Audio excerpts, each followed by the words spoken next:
Hola mi gente, ¿cómo están?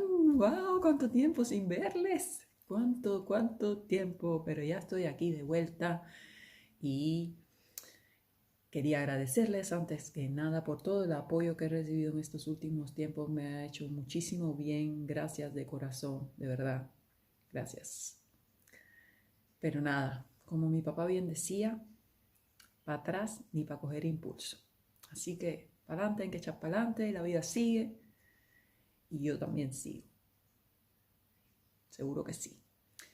Y cuando uno sigue, pues toca retomar la vida, retomar el ritmo, retomar los proyectos y este es uno de ellos, ¿no? Así que seguimos y entre huevo y la jarana, caballero, ya sobrepasamos los 50 programas.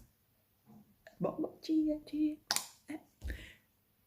A por los 100, ¿ok? Nada, nos habíamos quedado viendo el ciclo de la cultura cubana. El último programa fue el de la fotografía y entonces en este vamos a continuar con este mismo ciclo y le toca el turno a una de mis artes plásticas favoritas, la arquitectura. Sí, es una arte plástica y también es una de las bellas artes, de las 7 bellas artes. Ajá. Solo que en el caso de la arquitectura, esto tiene una pequeña distinción. Se trata solamente de la arquitectura que es concebida como un espacio de significación colectiva, con función simbólica y de una estética de reconocimiento social. Estamos hablando, por ejemplo, de iglesias, templos, monumentos y algunos edificios públicos. Y en Cuba están a la pata.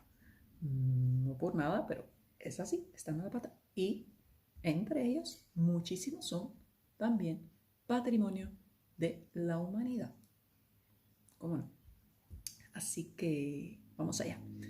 La arquitectura cubana, al igual que en el resto del mundo, pues se ha ido acoplando, por supuesto, y adaptando al clima del país. Y suma elementos de varias corrientes, varios estilos, como son el mudéjar, que es el arte que fusiona el estilo romántico con el árabe. También influencias del estilo gótico, renacentista, barroco, neoclásico, el ecléctico y otros muchos, y por supuesto terminando en el moderno. Es, a pesar de todo esto, una arquitectura que ha logrado mantener su propio sello e identidad, a pesar de todas estas influencias, y la hace pues realmente única.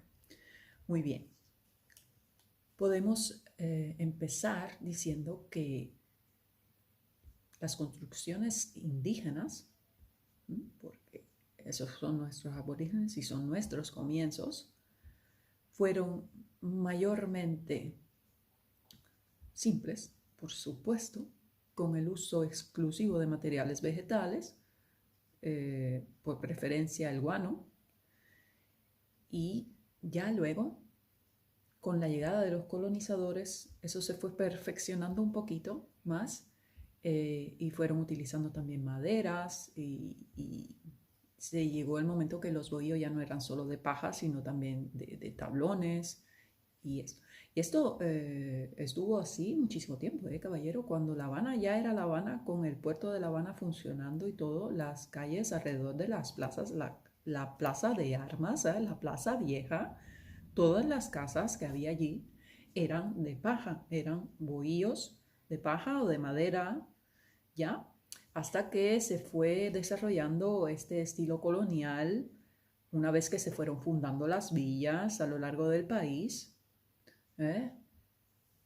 Cuando llegaron a San Cristóbal, pues claro, ya eso se fue perfeccionando, surgió la típica casa colonial, primeramente las casas sencillas de un solo piso, donde imperaban por supuesto los ventanales amplios, los portales luego con grandes columnas, una cuestión de clima también, por supuesto, para mantener la casa lo más fresca posible, y se le fueron incorporando algunos elementos, como fue luego el patio interior, que en su momento era muy caro, pero lo que la gente rica, cuando ya la sociedad se fue estableciendo, pues sí podían darse el lujo de hacerlo, y era un oasis, ¿no?, en esas casas. Muy bien. Es decir, que la arquitectura cubana fue avanzando desde aquellos bohíos, aquellas casuchas de paja, hasta casas de madera ya bastante grandes, hasta ya la casa de mampostería llamada la casa típica colonial, para luego pasar en el boom aquel de los millones, ¿no?, que llovían, pues pasaron a construir aquellas enormes villas, mansiones, palacios, palacetes, en fin, castillos, edificios completos, mientras más dinero, más esplendoroso. Y era mucho, mucho lujo. Es decir, se han visto innumerables estilos en nuestra arquitectura, y vamos a hacer un repaso por los principales.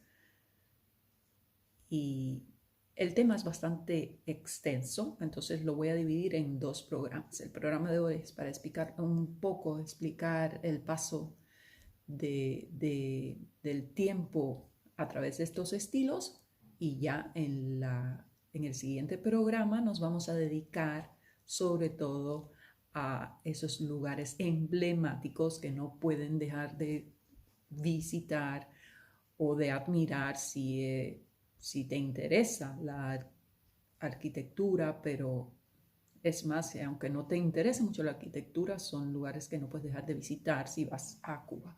Y sobre todo a La Habana. Me van a disculpar si yo me concentro sobre todo en La Habana, pero a mí me gusta hablar con base, y más en estas cosas que disfruto tanto, y que ya me gusta hablar de cosas que yo he visto y que me han marcado en mi vida. Entonces por eso me voy a concentrar sobre todo en La Habana, y por supuesto en lo posible hablaré un poquito del resto del país. ¿Ya? Muy bien. Vamos a empezar entonces diciendo que cuando ya vamos a irnos directo a la etapa colonial, con esta casa típica colonial, hay una cosa importante. Se desarrolló un sistema por el gran maestro llamado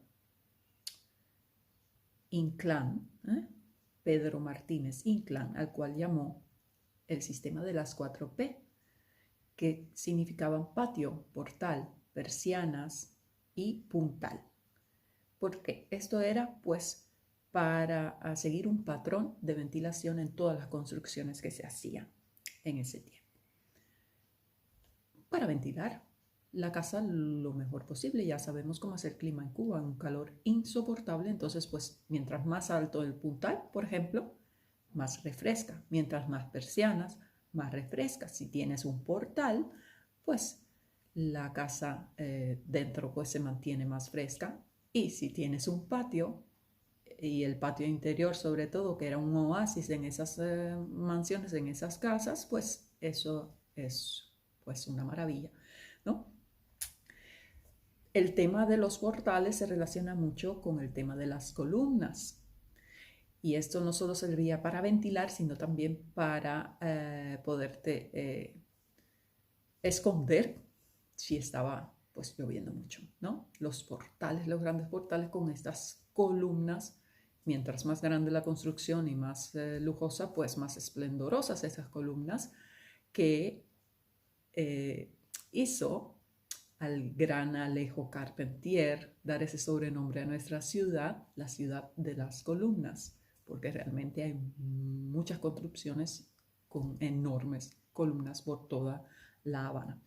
Muy bien. Podemos ir pasando entonces revista a estos estilos y algunos de los legados que nos han dejado.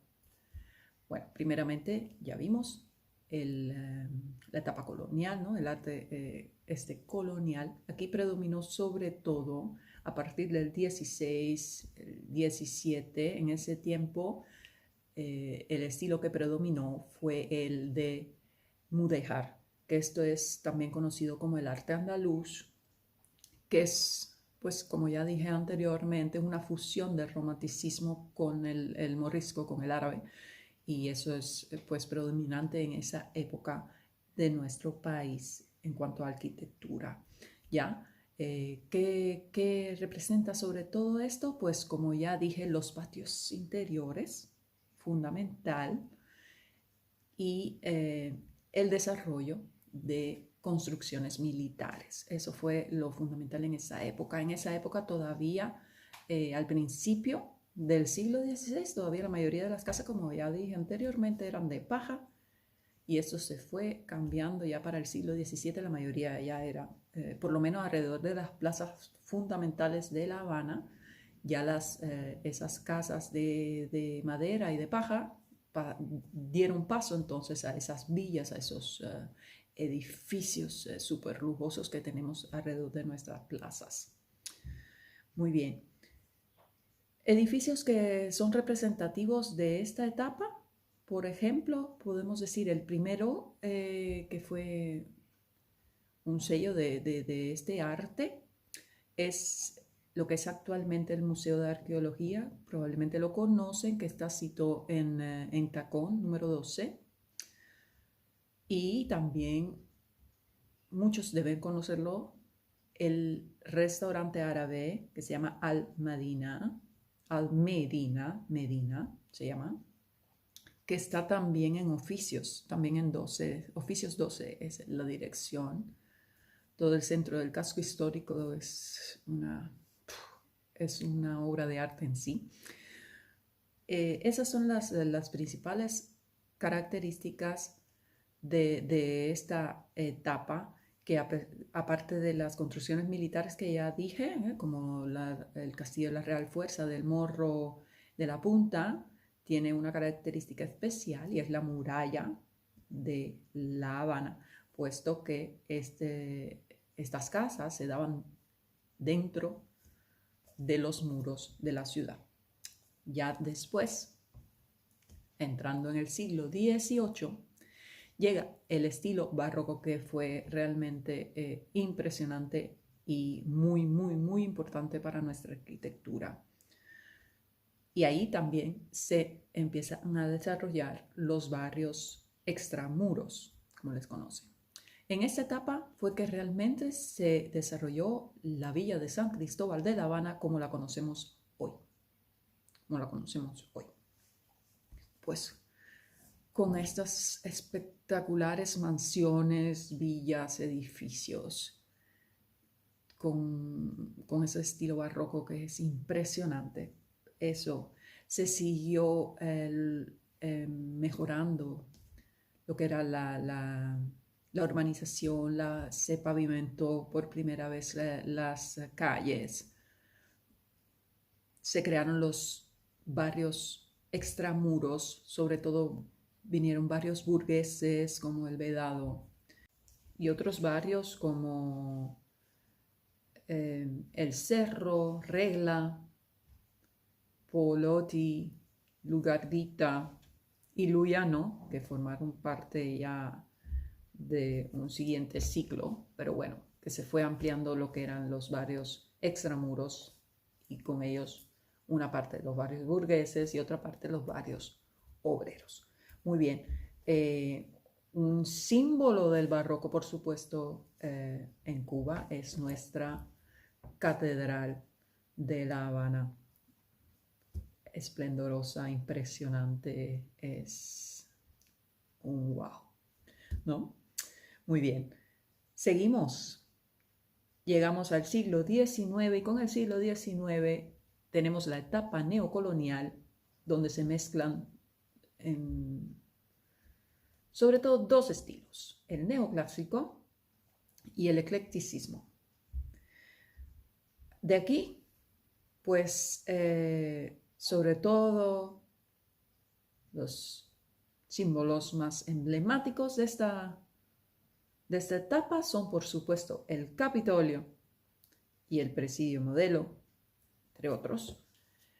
En esta etapa, pues, se trabajó muchísimo en proyectos para ampliar la capacidad de viviendas, proyectos que no fueron muy favorables al final, pero bueno, surgieron esos barrios que ya mencioné anteriormente y otros más.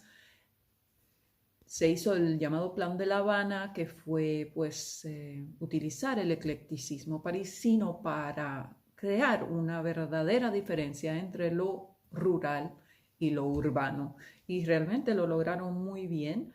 Y entonces no solo se modernizó La Habana, sino también se modernizaron muchísimas ciudades de Santiago, Isla de Pinos, Varadero, Trinidad, muchos lugares fueron también siguiendo esa pauta. Se siguió trabajando en el tema de la urbanización para mejorar las calles y este tipo de cosas, el fluido eléctrico que llegara a muchos más lugares, todo eso se trabajó en esa etapa. En esta etapa también se dio el proyecto de Habana del Este. Habana del Este, pues que ya, claro, había muchos más ricos y se creó allí, pues, un barrio exclusivo para que la élite pudiera tener sus casas cerca de la playa. Para esto, no solo se crearon esas mansiones allí, se construyeron esas mansiones allí, no, también se hizo el túnel de La Habana para conectar de manera más rápida, pues, La Habana, el centro de La Habana con Playas del Este y la carretera que unía pues la ciudad con esta zona llamada la Monumental. Todo eso se dio también en este tiempo, siglo XIX, principio del siglo XX. Aquí también se empieza la construcción del malecón, que llevó bastante tiempo, más de 50 años.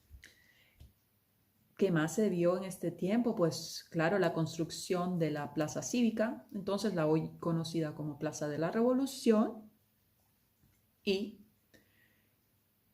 otros muchos lugares importantes como el Teatro Nacional y la Ciudad Deportiva que podemos decir que fue de las primeras, por lo menos en la región, la primera ciudad deportiva de esas dimensiones que existió.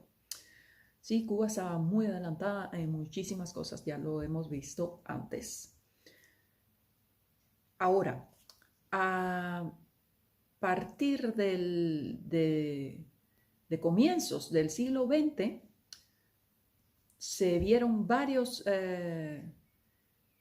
estilos aquí que también, aunque fueron de corta duración, no duraron siglos como los otros, sí estuvieron bastante fuerte el tiempo que influyeron muchísimo en nuestra arquitectura. Estoy hablando, por ejemplo, del estilo Art Nouveau y del Art Deco. Estos estilos fueron, a pesar de, como ya dije, de lo corta presencia que tuvieron una importancia pues significativa en nuestra arquitectura y dejaron muchísimas obras cumbres. Por ejemplo, lo fundamental del Art Nouveau era sobre todo el trabajo de la línea curva, eso lo identifica, y los motivos decorativos a la hora de construir. Estamos hablando con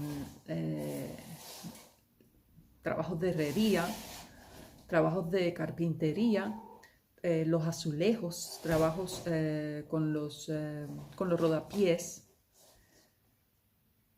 el vidrio, los vitrales, todas estas cosas usando patrones que normalmente se relacionaban con la flora o la fauna. Muy bonito, muy bonito. Hay bellezas de este arte,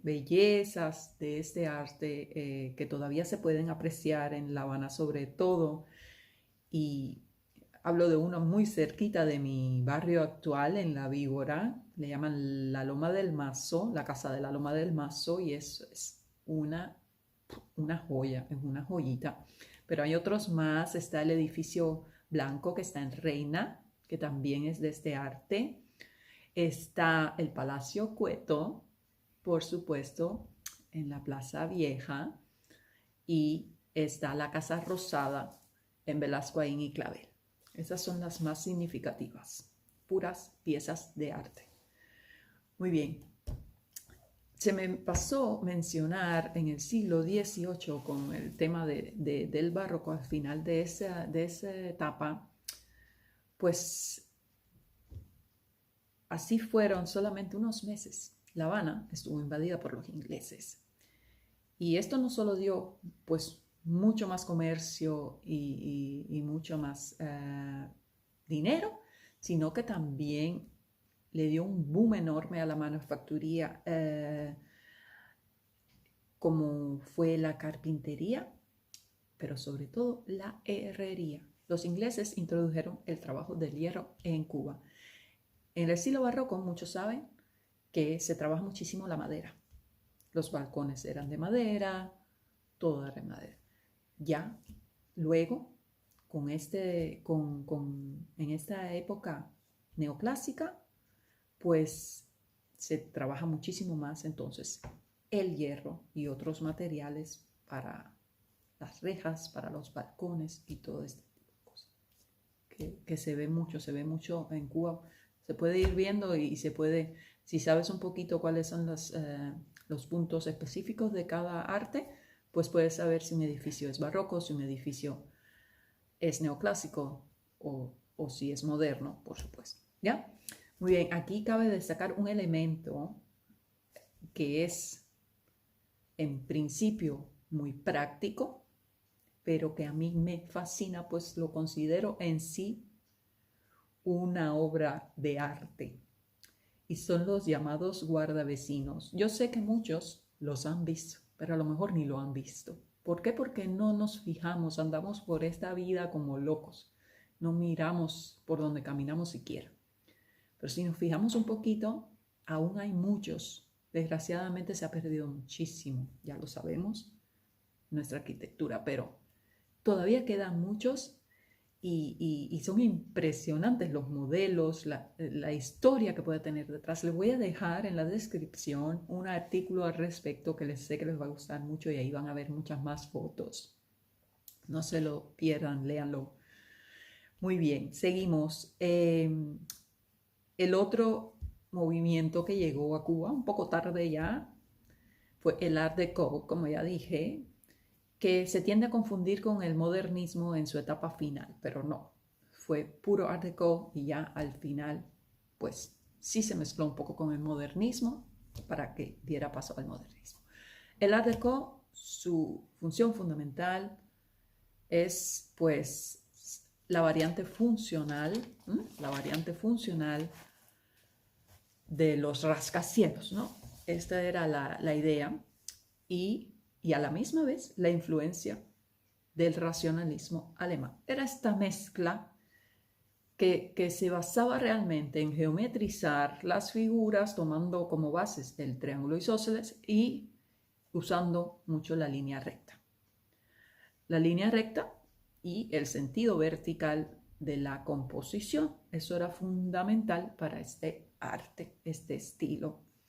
Y dejó muchas, pero muchas joyas regadas por toda la ciudad.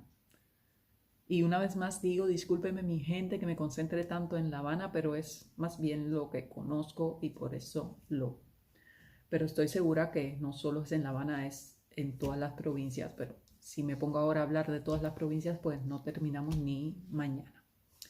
Ok, Art Deco, Cuba, Habana, el edificio López Serrano en 11 entre L y M, que fue también la base para los venideros condominios. Ese es el número 1. Número 2, y quizás el más famoso, más conocido, el edificio Bacardí. ¿Ya? Muy bien. Y hay muchos más, ¿eh? Muchos más. En los 50 sí ya se entró de a lleno en el modernismo. Y aquí se siguió trabajando o se enfatizó en el trabajo urbanístico para mejorar los diseños y enfocar pues las construcciones a lo que era la comodidad y la funcionabilidad, no solo de los inmuebles, sino también de las calles y todo. De esta época tenemos edificios emblemáticos como son el Foxa, el edificio de Radio Centro, los edificios llamados Retiros y una infinidad más, que en el próximo programa sí me voy a dedicar entonces a nombrar muchos de estos lugares que no podemos dejar de ver o visitar, si se puede, ¿no? Para terminar un poquito con la historia, pues después de la revolución, sobre los años 70-80, pues llegaron los rusos con su horrible simetría. Discúlpenme, pero yo, por lo menos yo no la disfruto, no me gusta. La tengo que mencionar porque es parte de la historia, pero a mí no me gusta para nada. Dejó varias obras que son pues de renombre al que disfrute de ese arte ruso. A mí, ya lo dije, no me gusta, pero bueno, sí dejó varias. Y luego, por suerte, ya para los años 90, empezó a hacerse sentir un poco más las influencias de corrientes internacionales, occidentales sobre todo. Y ya aquí estamos hablando de este modernismo que usa mucho las fachadas de vidrio, el uso del acero inoxidable.